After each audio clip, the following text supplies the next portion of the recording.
की बात नहीं हुई ना? एक के लिए पैसे और दूसरे के लिए कुछ। मैं कुछ हम तो बस बातें कर रहे थे। आलम सारी रात सो नहीं पाता। उसे अपनी बेटियों की बातें याद आती रहती है।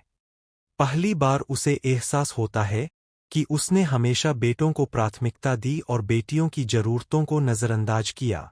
अगली सुबह वह चुपचाप जुबिया के कमरे में जाता है और उसकी फीस के पैसे मेज पर रख देता है। जुबिया हैरान होकर उसे देखती है। आलम कहता है कि यह सिर्फ फीस नहीं बल्कि एक बाप की तरफ से अपनी गलती सुधारने की छोटी सी कोशिश है।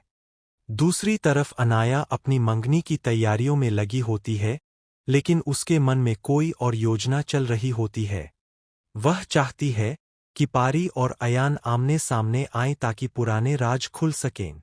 मनाल को भी उसकी बातों से शक होने लगता है कि वह कुछ बड़ा करने वाली है। अयान अभी भी पारी को भूल नहीं पाया होता। वह अकेले बैठा पुरानी तस्वीरें देख रहा होता है, तभी उसे अनाया का फोन आता है।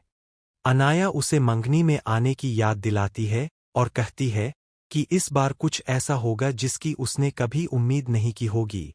अयान उसकी बात सुनकर परेशान हो जाता है। उधर पारी को भी मंगनी का न्योता मिल जाता है। वह पहले जाने से इनकार करती है, लेकिन चाचू उसे समझाते हैं कि कुछ रिश्तों को हमेशा के लिए खत्म नहीं करना चाहिए। आखिरकार पारी मंगनी में जाने के लिए तैयार हो जाती है। मंगनी का दिन आ जाता है। पूरा परिवार एक जगह जमा होता है। अयान और पारी अचानक आमने सामने आ जाते हैं। दोनों एक दूसरे को देखकर चुप हो जाते हैं। माहौल में अजीब सी खामोशी छा जाती है।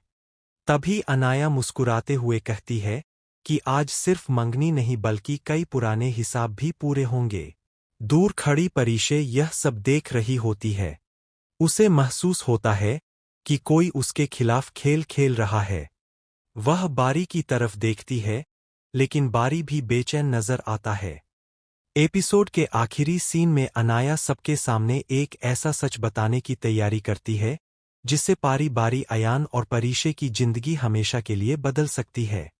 सभी लोग हैरानी से उसकी तरफ देखते हैं और स्क्रीन फ्रीज हो जाती है।